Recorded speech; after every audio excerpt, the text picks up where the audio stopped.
Assalamualaikum warahmatullahi wabarakatuh. Kepada yang terhormat Ibu Yulia Trisamiha selaku dosen pengampu mata kuliah kolokium. Baiklah, pada video ini saya Elsa Maritasari dengan NIM 1930207088 dari kelas pendidikan biologi 4 akan mempresentasikan hasil proposal penelitian saya. Judul penelitian yang saya angkat adalah mengenai pengembangan bahan ajar e-modul terintegrasi keislaman pada materi biologi sistem reproduksi di Madrasah Aliyah kelas 11. Kita masuk ke bab 1 yang mana pada bab 1 ini akan membahas tentang latar belakang, rumusan masalah, batasan masalah, tujuan penelitian, dan manfaat penelitian. Latar belakang dilakukannya penelitian ini adalah salah satu pelajaran yang sangat membutuhkan bahan ajar berupa e-modul adalah biologi. Biologi merupakan salah satu bagian dari ilmu pengetahuan alam, yaitu suatu ilmu yang mempelajari suatu gejala, peristiwa, atau fenomena alam, serta mengungkap segala rahasia dan hukum semesta. Peran Al-Quran dan sains diharapkan mampu memberikan jawaban ilmu pengetahuan secara konkret. Bukti konkret yang menunjukkan bahwa Al-Quran yang memberikan isyarat ilmiah atau petunjuk tentang ilmu pengetahuan. Perpaduan antara sains dan Al-Quran di dunia pendidikan akan memberikan pemahaman yang utuh kepada peserta didik. Hasil observasi yang dilakukan pada siswa kelas 11 di Madrasah Aliyah menunjukkan bahwa 95% menyatakan bahwa materi IPA khususnya biologi sulit dipahami. Selain itu, sumber belajar yang digunakan untuk mempelajari materi masih sebatas buku, LKS, dan e-book. Sebanyak 78% siswa menyatakan bahwa sumber belajar yang mereka gunakan masih sulit untuk dipahami serta tidak bisa digunakan kapanpun dan dimanapun.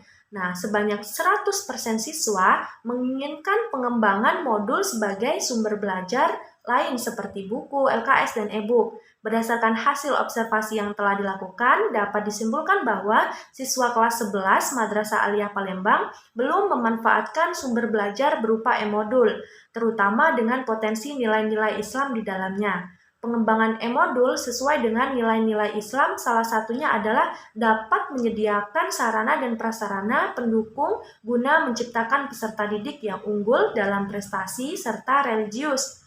Tujuan pemberian nilai-nilai Islam di dalam e-modul dilakukan untuk menanamkan nilai-nilai Islam, yaitu memberikan bekal pada peserta didik berupa ajaran-ajaran Islam sebagai pedoman dalam hidupnya. Kemudian selanjutnya rumusan masalah. Terdapat dua rumusan masalah pada penelitian ini. Yang pertama, bagaimana respon siswa terhadap e-modul terintegrasi keislaman pada materi sistem reproduksi di Madrasah Aliyah. Kemudian yang kedua, apakah pengembangan e-modul terintegrasi keislaman mampu mempengaruhi hasil belajar siswa pada materi sistem reproduksi dan layak digunakan di Madrasah Aliyah.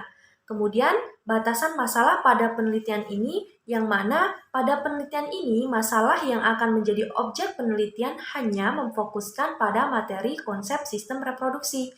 Penelitian akan dilakukan pada peserta didik di kelas 11 di Madrasah Aliyah Kota Palembang. Tujuan dari penelitian ini adalah yang pertama, untuk mengetahui bagaimana respon dari siswa terhadap e-modul terintegrasi nilai-nilai keislaman pada materi sistem reproduksi di Madrasah Aliyah. Kemudian yang kedua, mengetahui pengaruh e-modul biologi terintegrasi nilai-nilai Islam, sistem reproduksi terhadap peningkatan hasil belajar siswa. Selain daripada tujuan yang ada, manfaat dari penelitian ini adalah yang pertama, manfaat teoritis, yaitu yang pertama menambah wawasan keilmuan bagi peneliti tentang pembuatan e-modul biologi terintegrasi keislaman.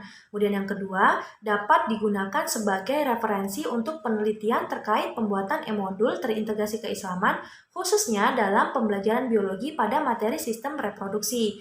Kemudian terdapat manfaat praktis, yaitu yang pertama memberikan paradigma yang berbeda terhadap ilmu biologi dengan penerapan pembelajaran terintegrasi keislaman sains.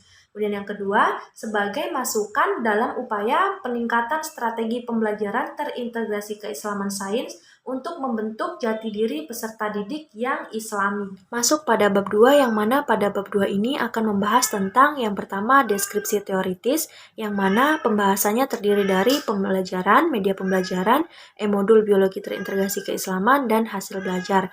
Kemudian yang kedua itu akan dibahas yaitu mengenai kajian penelitian yang relevan dan yang terakhir kerangka berpikir. Yang pertama yaitu pembelajaran. Nah, pembelajaran adalah suatu usaha untuk terciptanya situasi belajar sehingga yang belajar dapat memperoleh atau meningkatkan kemampuannya.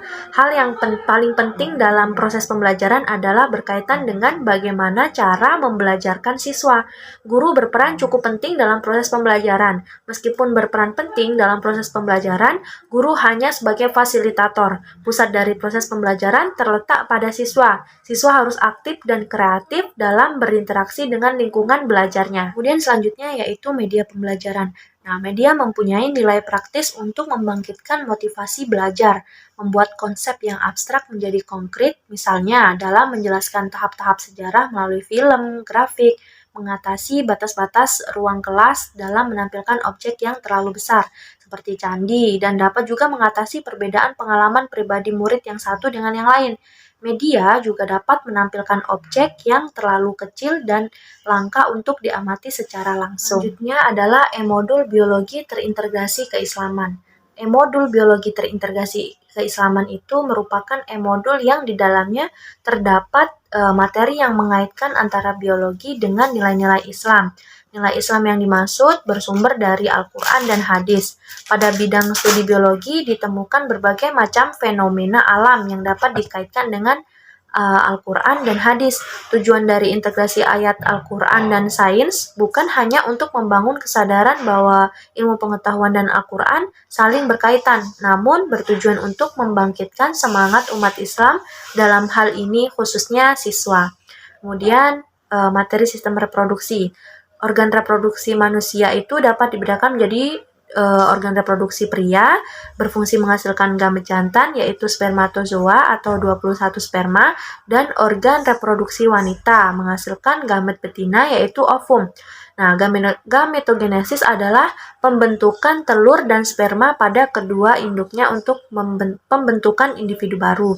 Sedangkan oogenesis terjadi di dalam ovarium. Oogenesis diawali saat organisme wanita masih berkembang dalam tahap embrio. Sel geminal primordial dalam embrio mengalami mitosis sehingga dihasilkan oogenesis diploid atau 2N.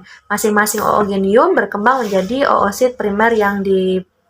Kerangka berpikir pada penelitian ini yang mana latar belakang masalahnya adalah pembelajaran di abad 21 yang menekankan berpikir tingkat rendah mulai dirubah ke arah berpikir tingkat tinggi. Kemudian memiliki fakta permasalahan yaitu kurangnya kemampuan berpikir kritis peserta didik pada mata pelajaran biologi sebab media belajarnya masih cenderung monoton yaitu berupa media cetak. Kemudian harapan yang diinginkan pada penelitian ini adalah pembelajaran lebih menarik dengan bantuan media yang berbasis elektronik sehingga pola berpikir tingkat rendah mulai mengalami perubahan menjadi pola berpikir tingkat tinggi atau pola berpikir kritis. Nah, penelitian ini tertuju pada pembelajaran biologi kelas 11 di Madrasah Aliyah.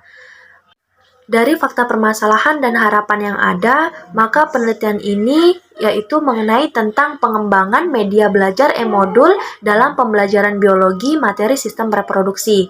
Nah, dari penelitian pengembangan media belajar e-modul ini diharapkan dapat mudah dipahami, menarik, dan tidak monoton.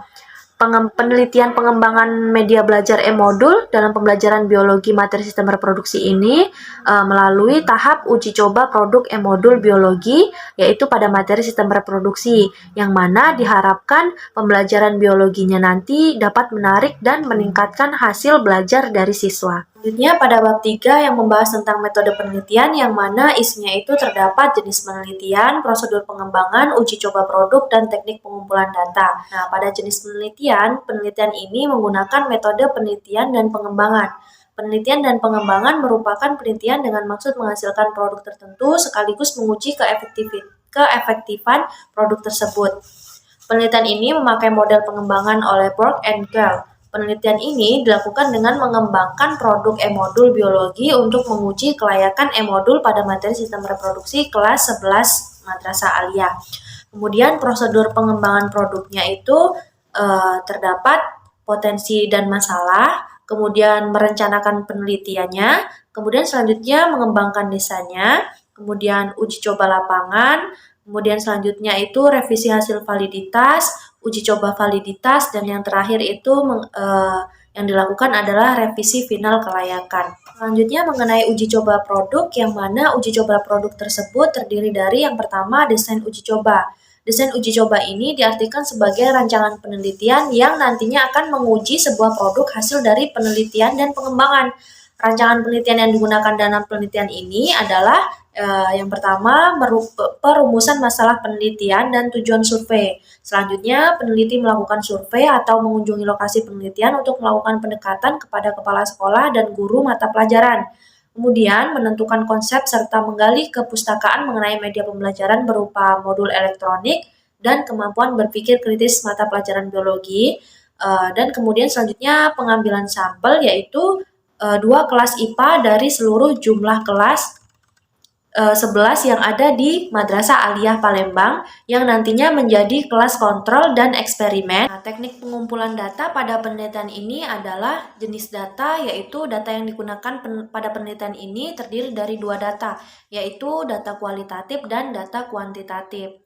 Kemudian instrumen pengumpulan datanya yaitu yang pertama ada tes, yang merupakan instrumen tes. Dalam penelitian ini berisikan beberapa soal yang mencakup indikator soal berpikir kritis. Kemudian yang kedua, angket. Penelitian ini menggunakan instrumen angket sebanyak 4 buah, yaitu angket validasi dari ahli materi, angket validasi dari ahli media, angket penilaian guru, dan angket respon produk oleh peserta didik terkait e-modul yang dihasilkan lewat angket ini. Dapat dilihat penilaian e-modul berdasarkan penilaian yang diisi oleh responden. Nah, angket yang diberikan berisi pertanyaan-pertanyaan berkenan kelayakan dan manfaat dari e-modul dalam kegiatan pembelajaran supaya dapat diketahui kekurangannya berdasarkan saran atau masukan yang membangun. Kemudian selanjutnya itu ada observasi. Nah, penelitian ini menggunakan jenis observasi yaitu observasi non-partisipan. Nah, observasi jenis ini merupakan kegiatan pengamatan di lapangan secara langsung, namun tidak selalu aktif mengamati keseluruhan aktivitas objek yang diamati. Nah, yang terakhir itu dokumentasi.